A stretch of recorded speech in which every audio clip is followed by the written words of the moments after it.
Bueno, muy bien, 8 de la mañana, 49 minutos y ya nos metemos en la primera de las entrevistas que tenemos programadas para ustedes esta mañana. Vamos a hablar y vamos a abordar desde la mirada de la criminología algunos de estos últimos casos que han sido terribles realmente, que están arriba de la mesa respecto a la violencia que tenemos instalada en la sociedad, pero con manifestaciones de hechos últimos realmente que han llamado y que han impactado a la opinión pública, que han marcado la agenda de las noticias también.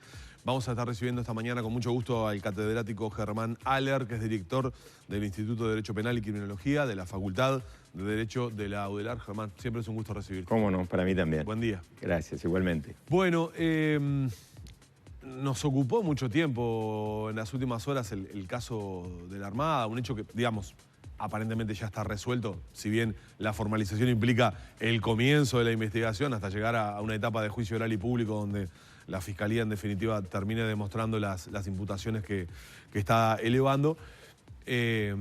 ¿Ha sorprendido por el hecho en sí? Es decir, un triple crimen cometido por alguien que era conocido al menos de alguna de las víctimas, por lo que pudimos leer y saber luego de la audiencia con una premeditación además, ¿no? ¿Cómo se analiza? ¿Qué podés comentarnos de este caso? Obviamente sin haber estado directamente participando del mismo, pero digamos a nivel de la información pública que se ha manejado. Sí, es un caso impactante, tremendo por lo que significa matar personas a sangre fría, esa cuestión incluso horrorosa de llegar, aparentemente, y me guío por la prensa, la información que tengo es esa, pero llegar al lugar, charlar, supongo que medianamente en forma amigable, porque les pedía para pernoctar allí, y luego ir y ejecutar a dos y regresar sobre la habitación donde estaba el que se había tirado a dormir, al que le habías traído el arma, si no estoy equivocado, sí, y también ejecutarlo de una manera tremenda. Esos crímenes llaman la atención en cualquier parte del mundo, pero en nuestro país, que no son tan frecuentes conductas, no solo de 3 muertos, sino de esa forma de dar muerte tan horrorosa y tan fría, llama más la atención de lo que podría llamar, por ejemplo, en Argentina, en Paraguay, Brasil o Chile. Digo para pensar en el entorno. Uruguay sigue preservando un algo de un antiguo Uruguay del que queda poco, pero ahora es un tipo de conducta que indudablemente nos plantea además en esa persona un total desprecio por el valor de la vida humana. Es un motivo totalmente fútil por el que decide matarlos. No es que decide hurtar unas pistolas y en el devenir de eso forcejea y mata a alguien, que no está justificado, obviamente es un crimen también atroz, pero tiene una saga más lógica. Cosa distinta es pergeñar, matar a unos individuos por obtener 3 pistolas que luego en el mercado darán un dinero relativo, pero no es algo que tampoco vaya a cambiarle la vida ni siquiera a ese sujeto.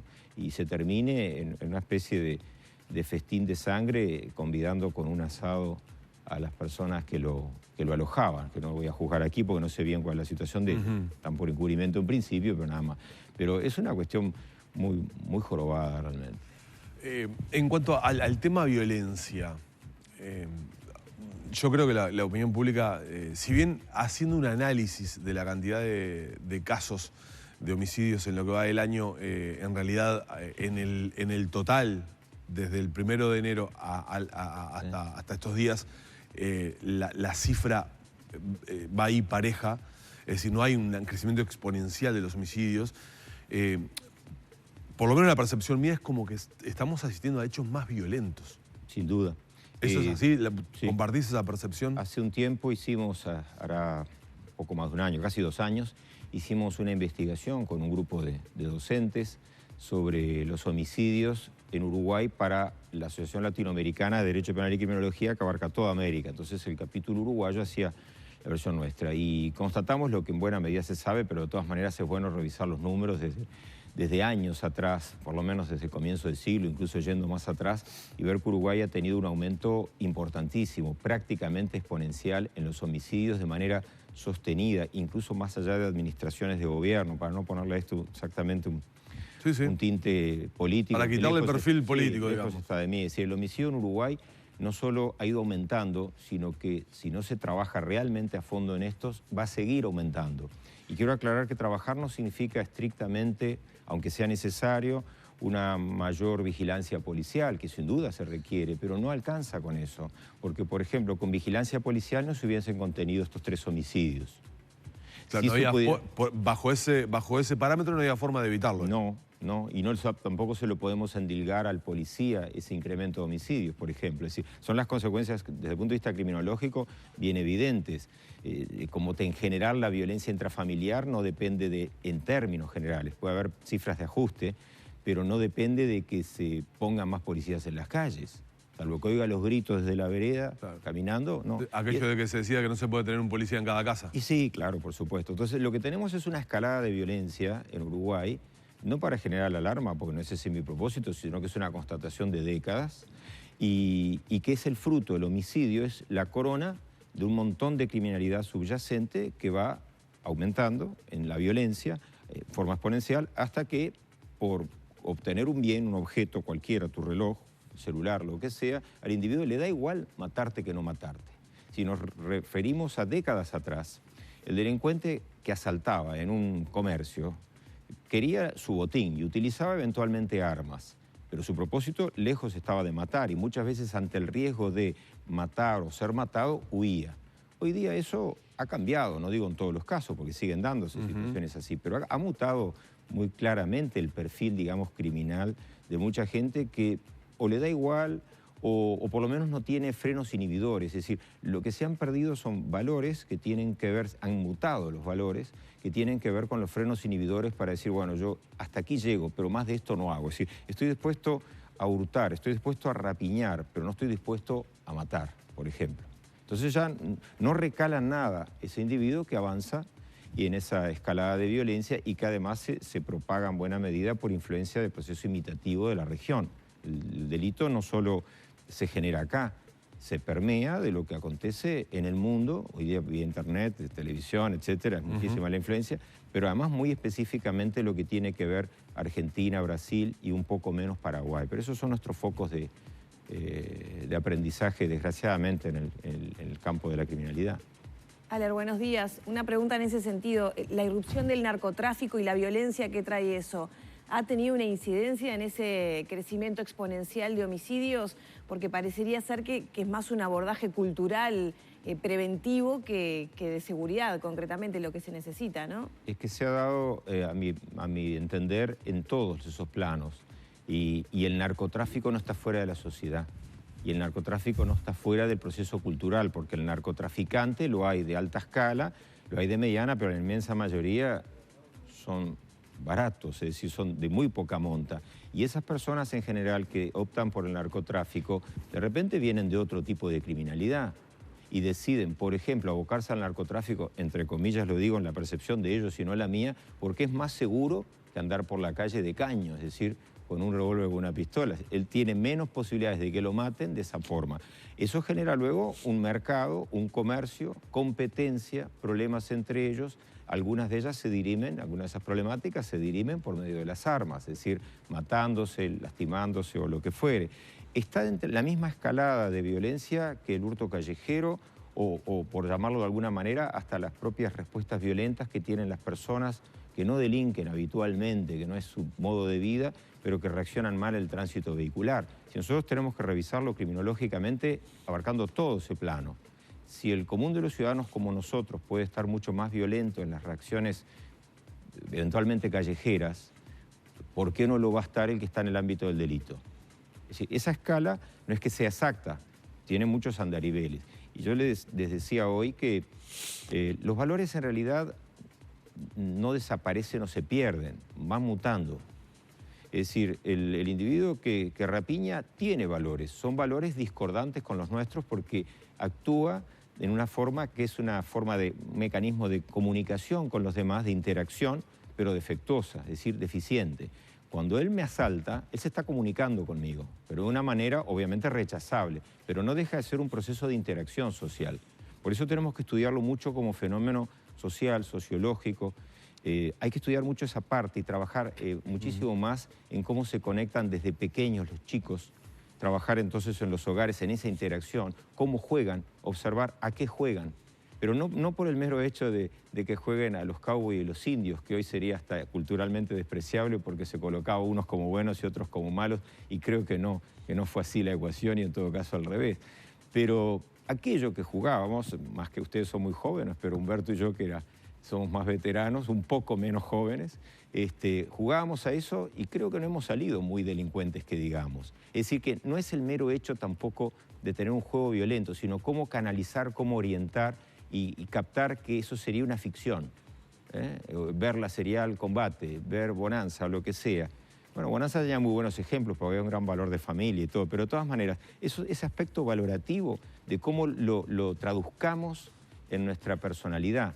No es el mero hecho de la violencia, sino cómo utilizarlo, canalizarlo. Claro, y a propósito de todo esto y lo que decía Lorena, con respecto a esto último que estabas mencionando, el hecho de que haya cambiado la configuración del país desde el 13 de marzo a la fecha, porque nos ha cambiado la vida a todos de una manera de mayor o menor medida, pero nos ha cambiado, es decir, desde el punto de vista de nuestras relaciones personales, desde nuestros hábitos, desde lo económico, o sea, hay un cambio sin lugar a dudas.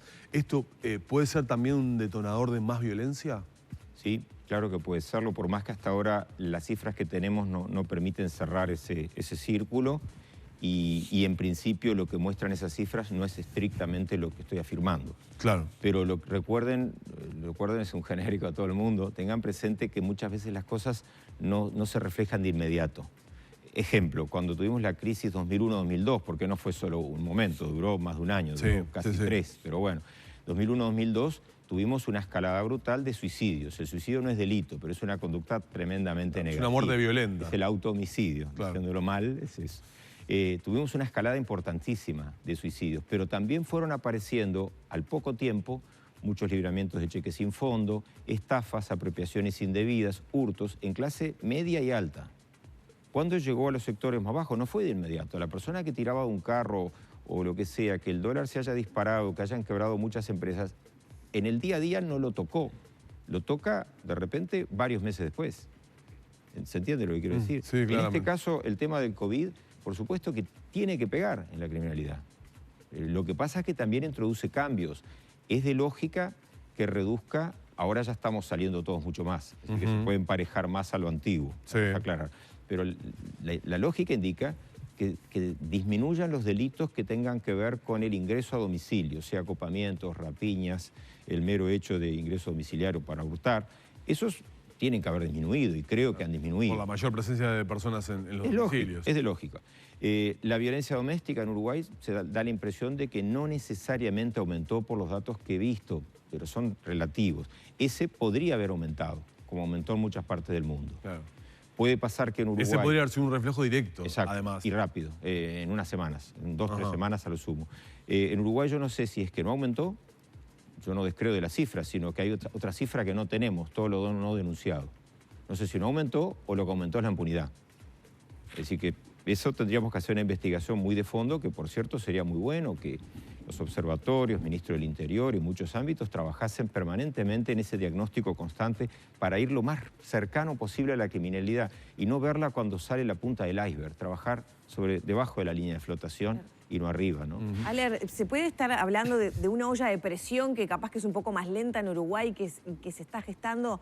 Pregunto, por ejemplo, en el ámbito de los delitos relativos a violencia de género, violencia domiciliaria, que explotaron ahora unos casos muy graves, ¿no? Muchos muy fuertes en los últimos días.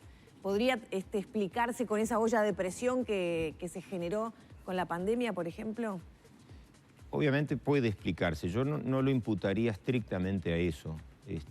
Yo no me animaría a decir que esos casos que son explosivos, brutales, tremendos, la persona que mató a sus hijos, por ejemplo, porque viene de ahí, aunque lo haga en otro lugar físico, el origen es el mismo, claro. No importa dónde lo haga físicamente en el sentido estricto, ¿no?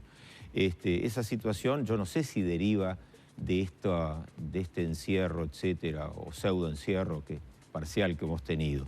No lo sé. Lo que sí sé es que indudablemente es un factor criminógeno, eso sí, que es un factor que incide, sí. ¿Cuánto incide? Hay que analizarlo caso a caso, y es lo que no tenemos, por lo menos no sabemos, no tenemos un conocimiento cabal sobre ese tipo de cuestiones, pero Además, la pandemia no solo plantea los problemas notorios y visibles, plantea otro tipo de problemas, exhibe de las personas sus mayores mezquindades, sus mayores miserias humanas, no la económica, humanas, como también despierta y nos hace ver de personas que hasta puedan no caernos bien, mostrarnos que es buena persona, buen vecino, solidario.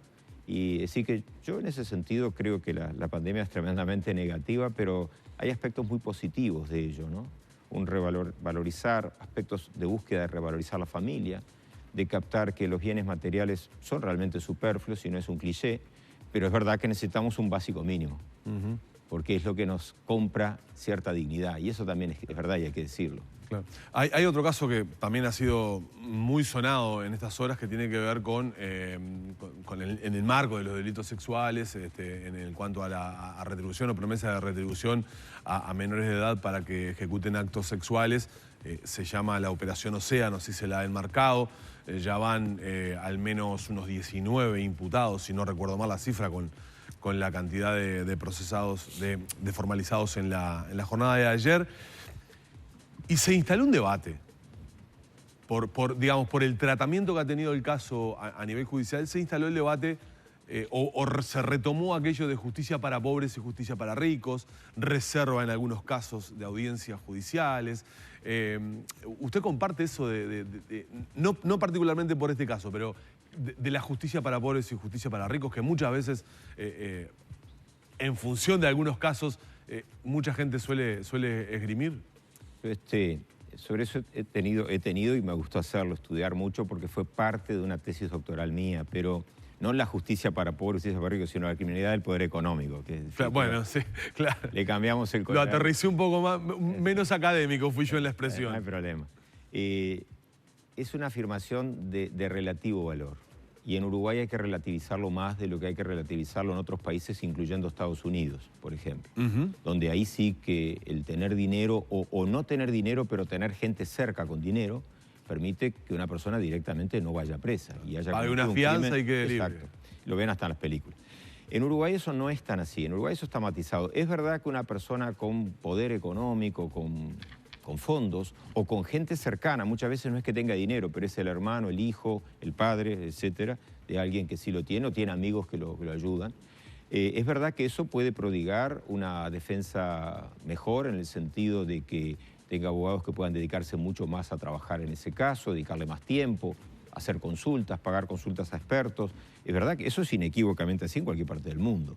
Pero no quiere decir, yo por eso digo que es relativo, no quiere decir que nuestros jueces, nuestros fiscales o los propios policías en su investigación, que es más allá del cambio de código, no, la policía siempre investiga, que la policía o el juez o el fiscal, porque la persona tenga dinero, investigue menos o le dé muchas más garantías. Eso lo puedo decir como abogado con experiencia de más de 3 décadas, que ojalá en muchos clientes míos hubiese sido así, en cierta medida. Es decir, no es tan así. Y también he visto personas que cometen delitos callejeros, delitos que están denotando que provienen de sectores carenciados, pobres, mucho más vulnerables, a los cuales se les dota de similares o hasta a veces más garantías que a los otros. Porque el escarnio al que se somete, por ejemplo, a un empresario que haya delinquido, vamos a no ponerlo como una blanca paloma, un empresario o una persona de la sociedad connotada que haya delinquido, el escarnio es mucho mayor todavía que el de un delincuente callejero,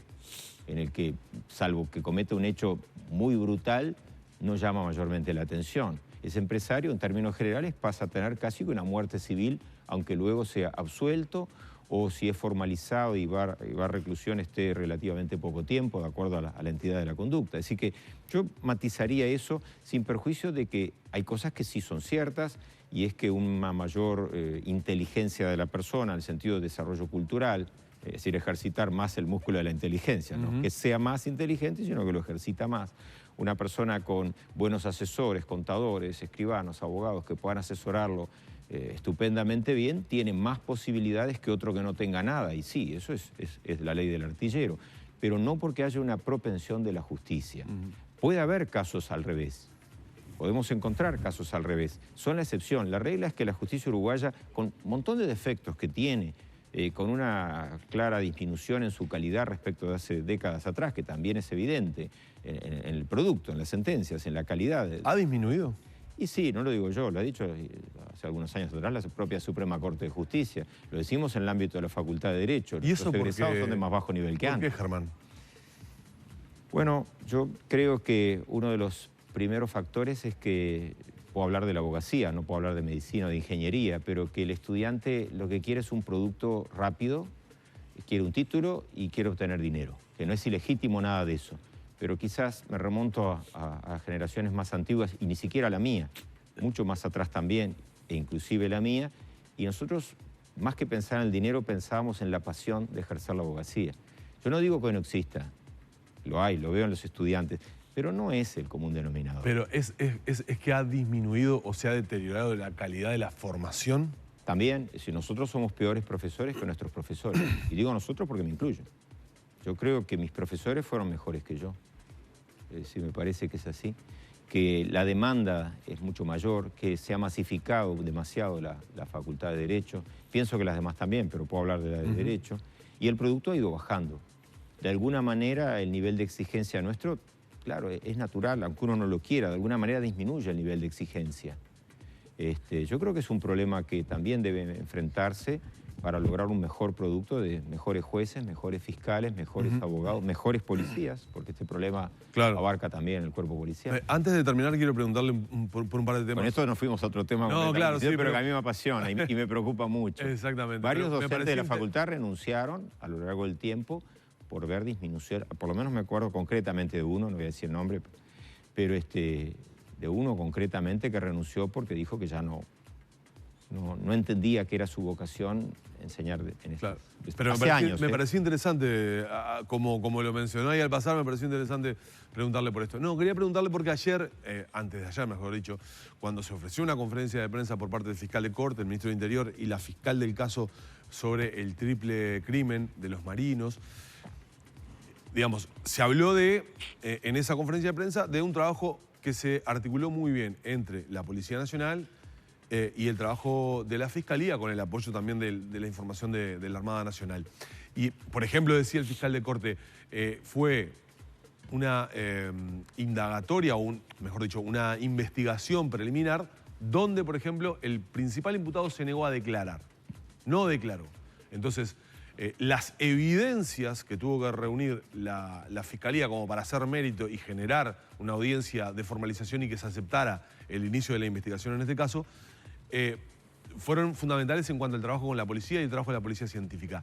La calidad de la investigación a raíz de las nuevas formas del nuevo Código del Proceso Penal, ¿han mejorado? ¿Son iguales al viejo código? ¿Han disminuido? Y hay cosas que han mejorado, sí. Hay cosas que han mejorado. Lo que yo dije es en la formación y en la capacitación, que es otro nivel. Sí. Que desde el punto de vista, llamémosle, científico, para abarcar a la policía, se ha mejorado en Uruguay. Sí, se viene mejorando desde que volvimos a la democracia en forma clara, sostenida, y cada gobierno ha hecho lo mejor que ha podido. Y les criticamos muchas cosas, y yo soy muy criticón en muchos aspectos, pero es de nobleza también decir que todos los gobiernos han tratado en Uruguay de mejorar ese producto. No recuerdo ningún ministro del Interior queriendo lo opuesto. Después podremos decir que no me gustó tal gestión o tal otra, es un tema aparte. Claro. Se ha mejorado mucho la conexión en varios aspectos, y el código nuevo, que el proyecto inicial, en lo personal yo lo apoyé, etcétera, pero las modificaciones que vinieron luego creo no haber apoyado ninguna, absolutamente ninguna. Pero el código nuevo es verdad que los ha permitido a un fiscal investigando, y eso siempre lo quisimos. Y eso es un logro, es un gran logro. Entonces, lo que vos me relatás de lo que han expresado los que participaron en esto, yo lo ratifico, concuerdo plenamente con ellos. Se trabaja mejor en eso. No quiere decir que sepamos mucho más. Quiere decir que se trabaja mejor. Y también hasta me atrevería a decir que esto creo que lo que más hay que elogiar, no digo en este caso porque no estoy al tanto, pero en términos generales es la labor casi silenciosa pero maravillosa de la policía científica uruguaya. Con muchas carencias, todo lo que se quiera, pero trabaja estupendamente bien, y es un proceso que lleva muchos años. Y en el final, y atado a esto, le quiero preguntar, se está discutiendo y se está votando la ley de urgente consideración en el Senado. A mí me vas a preguntar eso justo. Pues por eso, los cambios que plantea la ley de urgente consideración en materia de seguridad y en materia criminal. En el marco de todo esto que estamos conversando, usted ha sido muy crítico de los cambios que plantea la LUC. Sí, yo no. ¿Qué es lo peor que En mi vida plantea? personal no me gusta criticar mucho. En mi vida profesional, no sé, la vida me ha colocado en situación de tener que vivir criticando. No sé si es que voy a contramano definitivamente o que otros vienen contramano respecto de mí. No lo tengo muy claro. No sé si estoy en Inglaterra o en Uruguay por la forma de conducción. Lo digo porque uno tiene que poner un poco de hilaridad en estas cuestiones. Está Yo bien. de la parte penal de la LUC, en sus articulados, porque han cambiado los números, más o menos de los 100 primeros artículos, que es la parte de seguridad, penal, etcétera, salvo descartando de allí algunos temas de organigrama, llamémosle de lo policial, y temas que a mí no me competen del todo, o podría opinar, pero no es específicamente lo mío, no acompaño nada. Nada. Es decir, ¿para qué complicarnos la vida? Nada. Es una Es un regresión. inmenso no. El capítulo de seguridad entonces es una regresión. Sí, y a mi entender sí. Lo menos malo que se propone, pero tiene defectos, es la creación de un delito respecto del personal de la salud y de la enseñanza, que no concuerdo que se cree un delito. Para mí tendría que generarse a lo sumo y podría ser una agravante genérica o una agravante genérica para cuando sea ese tipo de respecto a esas personas, como cuando hay un homicidio a los padres, a la madre o al padre, por ejemplo, algo por el estilo, o hoy día a la mujer, femicidio, es decir, un agravante, generar un agravante, o de lo contrario, una agravante específica en los delitos que realmente ya están previstos, porque esa conducta es delito, ya es delito, sin la LUC. Es decir, violencia privada, amenazas, lesiones, traumatismo, habría que ver cuál. Entonces, o generamos una agravante específica o una genérica. Para mí no había que crear un delito autónomo, porque es seguir diferenciando demasiado a los ciudadanos, ¿no? Al final va a haber alguno al que no se agrave la conducta, por el resto todos los demás se le va a agravar. En realidad el verdadero problema, a mi modo de ver, se concentraba, y es un tema que lo tuve que estudiar bastante por consultas que me hicieron de gente de la enseñanza, maestros, etcétera, se concentraba más que nada en las víctimas que pertenecían a la actividad tanto de la enseñanza como de la salud privada, porque los públicos ya por su calidad de funcionario público tenían, no la protección, las agravantes no protegen, pero tenían previsto un agravante para esa conducta, pero el maestro del que está acá a la vuelta privado no tiene ninguna protección, no creo en las protecciones penales, pero es una forma lingüística de señalarlo.